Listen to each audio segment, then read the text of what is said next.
Hello बच्चों, गणितीय आगमन के सिद्धांत पर ये अवयव का उदाहरण लास्ट है। ठीक है, इसके बाद हम नया टॉपिक सीखेंगे अवयव में। तो आइए इसे सॉल्व करते हैं।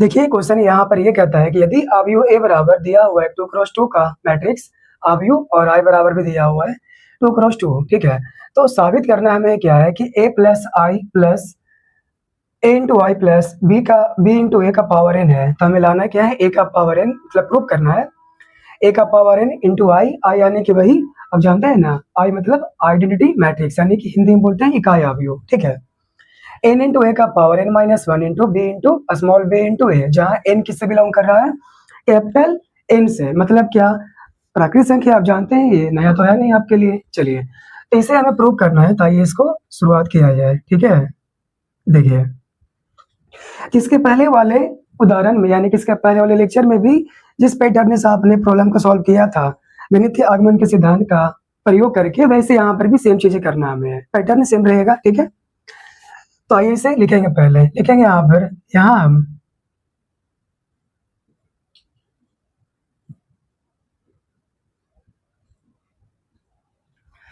गणितीय आगमन के सिद्धांत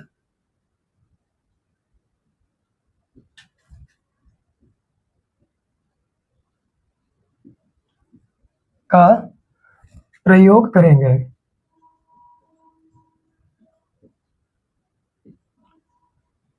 ठीक है, यहाँ हम गणितीय आगमन के सिद्धांत का प्रयोग करेंगे। ठीक है, अब यहाँ से क्या आगे, क्या आगे वही, अब क्या करोगे, इसको मानोगे, इस प्रकार से लिखोगे। अब माना कि P of n such that, ठीक, क्या P ऑफ n क्या मानोगे, जो दिया है, जो स्टेटमेंट हमें प्रूव करना है, साबित करना है। तो लिखिए a into I plus B into A पूरे के पावर n बराबर a का पावर n गुना आई n इंटू ए का पावर n माइनस वन और b का गुना a के साथ है, इस प्रकार है।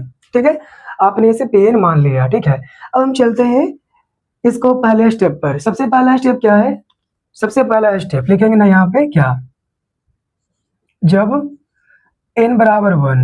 ठीक है, जब n बराबर वन, तो n बराबर वन है, आगे काम करते हैं, रखेंगे यहाँ पर। मतलब यहाँ पर ये हो गया P of one such that, तो इस स्टेटमेंट में जहां जहां पर n है वहां वहां पर आप क्या पुट करोगे, वन। ठीक है, तो लिखोगे अब a प्लस यानी कि a इंटू आई है, प्लस नहीं, a into Y plus b into A पूरे के पावर वन। ये हो गया आपका LHS। ठीक है, ये क्या हो गया आपका LHS। अब आइए आप RHS में, ये क्या कहता है, ये रिश्ता क्या कहलाता है, देखिए। तो a का पावर वन हो गया और यहाँ पर क्या है, तो i, और फिर यहाँ से वन n के जगह पर, और यहाँ a का पावर n माइनस वन, तो वन माइनस वन और b इंटू ए। ठीक है, b का गुना a के साथ, इस प्रकार आपने लिखा। अब क्या आगे समझते हैं, हमें तो प्रूव करना है भैया। LHS बराबर क्या, RHS। तो देखिए LHS क्या है आपका, a का गुना i के साथ और b का गुना a के साथ बराबर a का पावर वन, मतलब a रह जाएगा, कोई समस्या नहीं, आप ऐसे लिख सकते हैं। ठीक है, वन, और यहाँ पर क्या, a का पावर वन माइनस वन, मतलब कि a का पावर जीरो हो जाएगा। a का पावर जीरो मतलब क्या, इसका मान तो वन हो जाएगा, यानी इसका जो वैल्यू हो जाएगा ये तो वन हो गया ना। तो वन इंटू बी इंटू ए, सीधी सी बात है, क्या लिखोगे, b का गुणन a के साथ, b का गुना a के साथ। तो देखा जाए तो दोनों बराबर आ गया ना, ये आपका LHS और ये आपका RHS, यानी कि हम कह सकते हैं क्या, LHS इज इक्वल टू क्या, RHS, राइट। तो आपने एक स्टेप डन कर दिया। ठीक है, तो यहाँ पर लिखोगे ना, अब यहाँ पर लिखोगे आप क्या, अतः P ऑफ वन, अतः P ऑफ वन सत्य है। ठीक है, इसे आप क्या कहो, फर्स्ट। क्लियर। अब चलिए क्या, अब आपको काम रह गया क्या, दो स्टेप रह गया ना, उन दो स्टेप को कंप्लीट करते हैं। ठीक है, तो आपने n बराबर वन लिया, P ऑफ वन सत्य आया, प्रूव किया आप यहाँ पे। ठीक है, अब क्या, P ऑफ m यहाँ लिखेंगे, जब n बराबर क्या, m, जब n बराबर क्या, तो m। अब यहाँ पर क्या, हम लोग मान लेते हैं, राइट, पता है ना, हम लोग मान लेते हैं क्या, P ऑफ m सत्य है। ठीक है, तो अब यहाँ पर क्या आप समझेंगे, लिखेंगे यहाँ पर, माना कि पी ऑफ एम, ठीक है, सत्य है, माना कि पी ऑफ एम सत्य है। तो इस प्रकार क्या लिखोगे, P of M such that. तो जो स्टेटमेंट में यहाँ पर क्या एन है वो किससे रिप्लेस हो जाएगा, उसके जगह पर, यानी एन के जगह पर कौन आ जाएगा, एम आ जाएगा, ठीक है। तो आप यहाँ लिखोगे अब क्या, ए का गुना आई के साथ प्लस बी का गुना ए के साथ और पावर में एम। इसके लिए क्या आप लिखोगे, ए का पावर एम और क्या है तो आई है, उसके बाद क्या है एम, है ना, और ए का पावर एम माइनस वन हो जाएगा, गुना में क्या है तो बी इंटू ए, ठीक है। ये इसे आप क्या करो, इसे आप मान लो सेकेंड, ठीक है। इसे आप क्या कह लिए, आपने सेकंड कह लिया। अब आगे काम करते हैं, आपने माना कि पी ऑफ एम सत्य है, इस प्रकार से आप ये लाए, बस एन की जगह पर एम चलाया, इसे आप सेकंड मान लिए, ठीक है। अब क्या आगे का काम किया, अब हमें क्या है, अब हमें प्रूव करना है कि P of M plus one सत्य है, इसके मदद से। तो पहले यहाँ लिखोगे आप क्या, जब एन बराबर क्या है तो एम प्लस वन है, ठीक है। तो यहाँ लिखेंगे अब हमें साबित करना है कि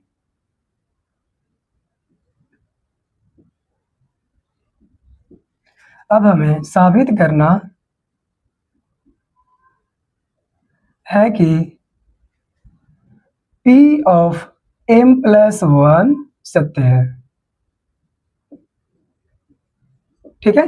अब हमें साबित करना है P of m plus one सत्य है, ठीक है। तो आइए काम करते हैं, यहाँ पर क्या हो जाएगा, आप यहाँ लिखोगे P of m plus one और क्या तो सच डेट। अब क्या होगा, n किससे रिप्लेस हो जाएगा, n रिप्लेस होगा m प्लस वन से, राइट। तो आइए इस पे फिर से लिखते हैं, इसको है क्या हो जाएगा, a का गुना i के साथ और उसके बाद क्या b का गुना a के साथ n है। तो यहाँ पर क्या लिखोगे m प्लस वन ना, ठीक है। यहाँ पर आ जाइए, a का पावर n मतलब a का पावर m प्लस वन और गुना में क्या रहेगा i रहेगा। उसके बाद n है यहाँ पर, तो क्या यहाँ पर आ जाएगा, यहाँ पर आएगा m प्लस वन, राइट। अब a का पावर n माइनस वन है, तो क्या लिखोगे, a का पावर n के जगह पर आ जाएगा m प्लस वन और माइनस वन पहले से है, और गुना में क्या है तो b इंटू ए, इसको भी लिख के चलो, ठीक है।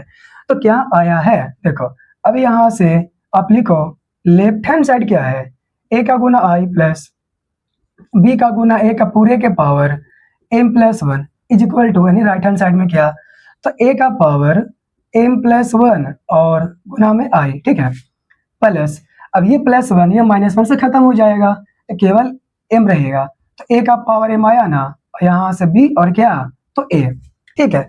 अब तक ये आया है, और चेक मिस्टेक हो गया ना, ये नहीं लिखे ना हमने, एक सेकेंड, यहाँ पर लिखोगे ना m प्लस वन, अब क्या a का पावर m और b और कैपिटल है, ठीक है।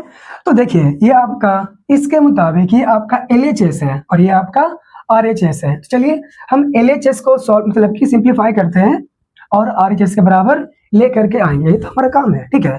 तो लिखेंगे यहाँ पर क्या LHS है, ठीक है। चलिए तो इसको अब आगे बढ़ाते हैं, तो a का पावर m प्लस b का गुना a गुना i plus b into A, ठीक है। तो ध्यान दीजिएगा यहाँ पर हो क्या रहा है, a का गुना i के साथ प्लस b का गुना a के साथ पूरे के पावर m प्लस वन है, पूरे के पावर क्या है m प्लस वन है।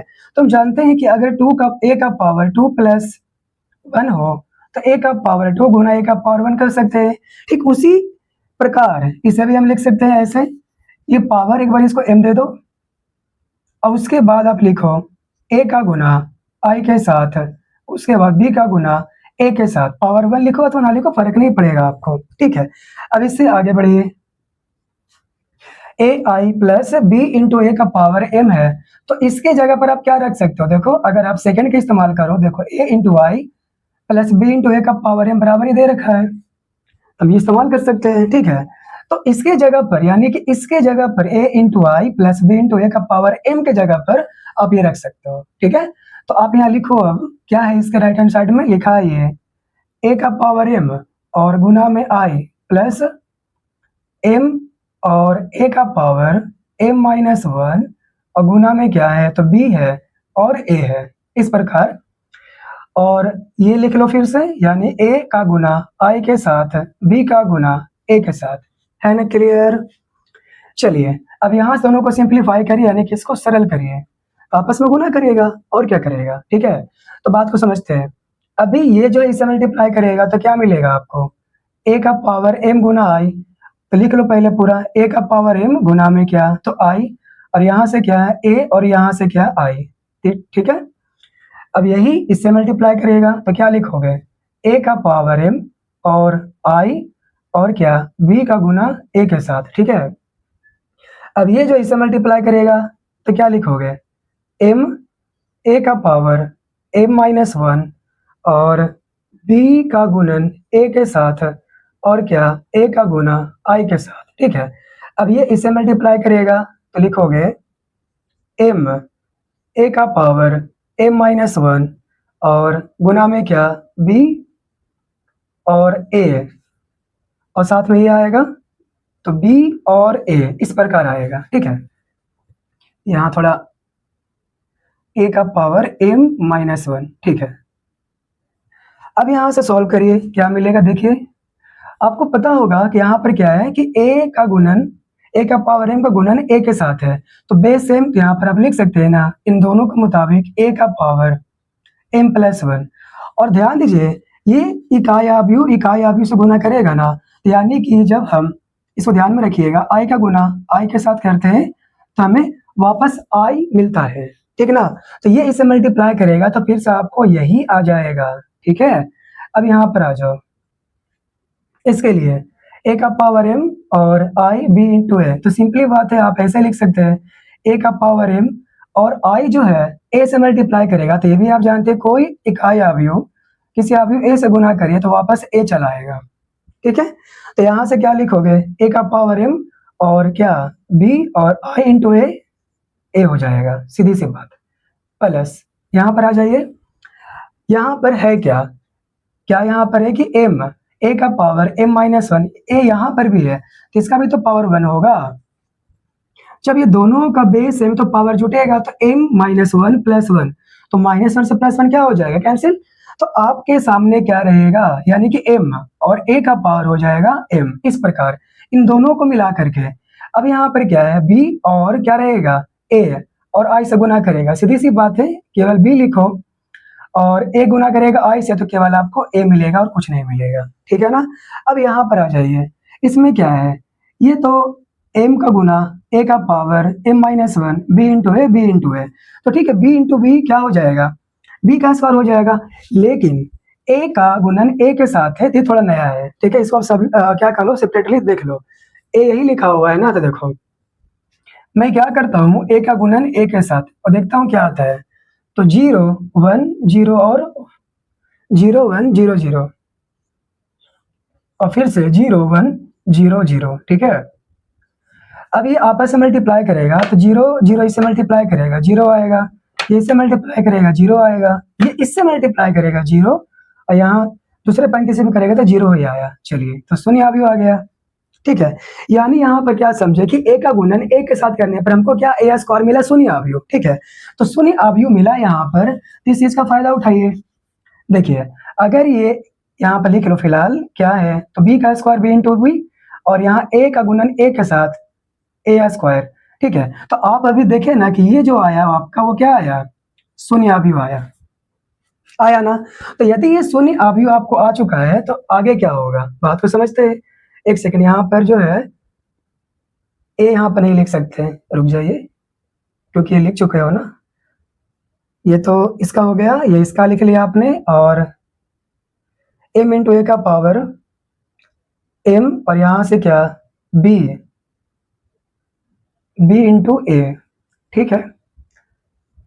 और हाँ ये वाला, इसके लिए क्या हो गया आपका m और a, m minus 1 b into B, तो b का स्क्वायर a इंटू a, तो a का स्क्वायर, बाय मिस्टेक मैंने इसको कर दिया था, ठीक है। तो ये क्या हो गया a का स्क्वायर, अभी आपने देखा ये मिला आपको शून्य अवयव, ठीक है। तो ध्यान दीजिए यदि ये शून्य अवयव आ चुका है तो बाकी के जो कांस्टेंट है वो भी शून्य हो जाएंगे, क्योंकि उससे मल्टीप्लाई करके शून्य हो जाएंगे। एक शून्य अवयव है, बाकी कांस्टेंट इससे मल्टीप्लाई करेगा तो शून्य ही मिल जाएगा। तो ओवरऑल यहाँ पर हम क्या कर सकते हैं, ए का पावर m प्लस 1 गुना में क्या, तो i प्लस ए का पावर m गुना b इंटू ए प्लस। अब यहाँ पर क्या है, अच्छा एक चीज और यहाँ पर है, आप ये लिखने से पहले इस चीज पर गौर करो, ये तो पूरा जीरो हो गया, ये पूरा का पूरा जीरो नहीं, शून्य अवयव कहेंगे, ठीक है। ये पूरा का पूरा क्या हो गया, शून्य अवयव। तो लिखो अथवा ना लिखो फर्क नहीं पड़ेगा आपको, लेकिन इसमें थोड़ा सा कॉमन मुझे दिख रहा है। क्या देखिए, अगर इसे गौर से देखा जाए तो हो क्या रहा है, ए का पावर m यहाँ पर भी है, ए का पावर m यहाँ पर भी है, ठीक है। तो क्या काम करेंगे यहाँ पर, इसे लिख लो ए का power m plus 1 Guna i, इसे भी रहने दो। इन दोनों में मुझे कॉमन दिख रहा है क्या, ए का पावर m, ए का पावर m, ए यहाँ पर भी है और ए है, सॉरी बी यहाँ पर भी है, बी यहाँ भी है, बी यहाँ भी है, ए भी यहाँ है और ए यहाँ पर भी है, यानी कि कॉमन क्या हो गया, ए का पावर m, बी और ए ना, ठीक है। तो ऐसे करने से यहाँ पर क्या मिला आपको 1, इसमें से ये ले ही लिए ना, ए का पावर m b इंटू ए, यहाँ से आप m तो कह ही सकते हो, कोई समस्या तो नहीं है, ठीक है। तो अब क्या, एक लाइन और आप लिख ही लो, या फिर यहाँ पर स्पेस यहीं पे लिख लो, क्या है, ए का पावर, या फिर ऐसे भी देख सकते हो आप, ये जो मुझे लाना था राइट हैंड साइड है, आप चले LHS से, तो जो मुझे मिला वो क्या है, ए का पावर m प्लस 1 इंटू आई, देखिए राइट हैंड साइड का ये टर्म है ना, पद है ना, उसके बाद क्या है, ए का पावर m b इंटू ए, देखो है, और गुना में क्या m प्लस 1, तो एग्जैक्टली तो वही चला आया, ये पूरा का पूरा वही चला है जो मुझे लाना चाहिए था, ठीक है। तो यहाँ सब क्या कर सकते हैं कि आप चले LHS से, और ये किसके बराबर आ गया, ये आ गया बराबर RHS के, तो ज्यादा काम ही नहीं करना पड़ा, ये तो प्रूफ हो गया कि बराबर आ गया। तो यहाँ पर लिखना पड़ेगा अब हमें, क्या लिखोगे, अतः P ऑफ M सत्य होने पर, अतः P ऑफ M सत्य होने पर P ऑफ M प्लस 1 सत्य है, ठीक है। अतः P ऑफ M सत्य होने पर P ऑफ M प्लस 1 सत्य है, इसे आप क्या कह लो, थर्ड कह लो, ठीक है।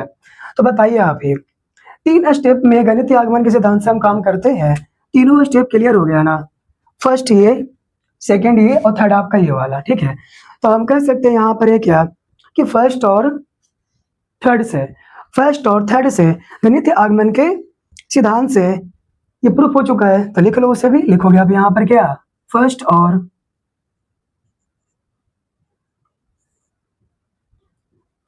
थर्ड से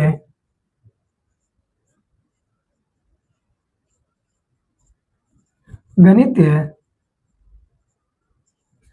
आगमन के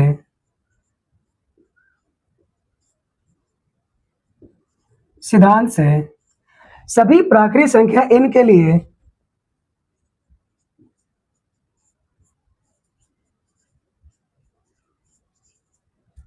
सभी प्राकृतिक संख्या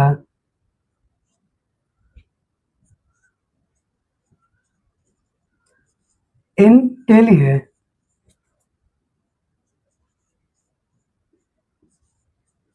P ऑफ n सत्य है,